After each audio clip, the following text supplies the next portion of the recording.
In the early 1920s, tucked inside Tulsa, Oklahoma, was a neighborhood that proved something America did not want proven, that black people, left to build in peace, could build an empire.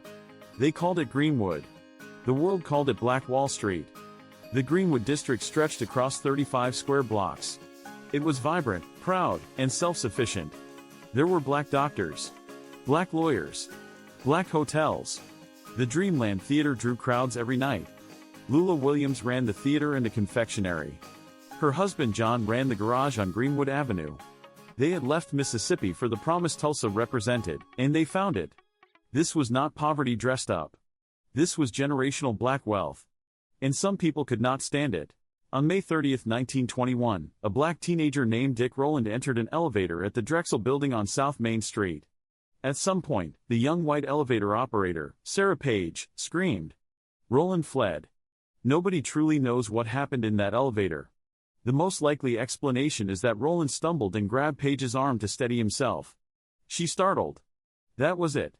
But by the time the story passed through Tulsa's white community, it had become something monstrous. The next day, the Tulsa Tribune printed a story claiming Rowland had tried to rape Page, with an editorial stating that a lynching was planned for that night. Dick Rowland was in police custody. He had not been tried. He had not been convicted. The charges would later be dropped entirely, because Sarah Page herself refused to press them. But the newspaper had already done its work. That evening, a white mob gathered outside the courthouse demanding Rowland's lynching. Black residents, mostly World War I veterans, arrived armed, determined to protect him. These were men who had crossed oceans to fight for America's freedom. Now they stood in their own city, defending one of their own from a mob that wore no uniform but carried just as much hatred. A confrontation broke out. A shot was fired. Over the next 18 hours, the white mob, some of whom had been hastily deputized by local officials, moved through Greenwood like a military operation. They destroyed 35 city blocks. More than 1,200 homes were burned. Churches, schools, businesses, a hospital, a library, all gone. Men were shot in the streets. Families fled into the night with nothing but the clothes they were wearing. And then, the planes. Lawyer Buck Colbert Franklin watched from his office window and wrote, "I could see planes circling in midair. They grew in number, darted and dipped low. I could hear something like hail falling upon the top of my office building. Down East Archer, I saw the old Midway Hotel on fire, burning from its top, and then another building began to burn from their top. Everything burned." Viola Fletcher was 7 years old that night. 100 years later, she testified before the United States Congress and said, "I will never forget the violence of the white mob when we left our home. I still see black men being shot, black bodies lying in the street. I still smell smoke and see fire. I still hear airplanes flying overhead. I hear the screams.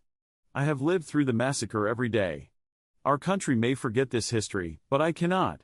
News reports were suppressed despite the fact that hundreds of people were killed and thousands left homeless. Tulsa's official response placed blame on the victims. Of 88 indictments returned against alleged participants, 74 were against black Tulsans. The men who burned Black Wall Street faced no justice. The community they destroyed received no aid from the city or the state. Documents related to the massacre disappeared from official records. In 2001, a state commission finally documented what happened. In 2025, the United States Justice Department released its own report, calling the Tulsa Massacre a coordinated, military-style attack. In 2010, the John Hope Franklin Reconciliation Park was opened in the Greenwood District, named for the historian whose own father survived the massacre. The survivors who testified before Congress received no federal reparations. They burned Black Wall Street in 18 hours. It had taken a generation to build it. They thought if they destroyed what black people built, they could destroy the proof that it was possible. They were wrong. The descendants of Black Wall Street are still fighting for acknowledgement of what was taken.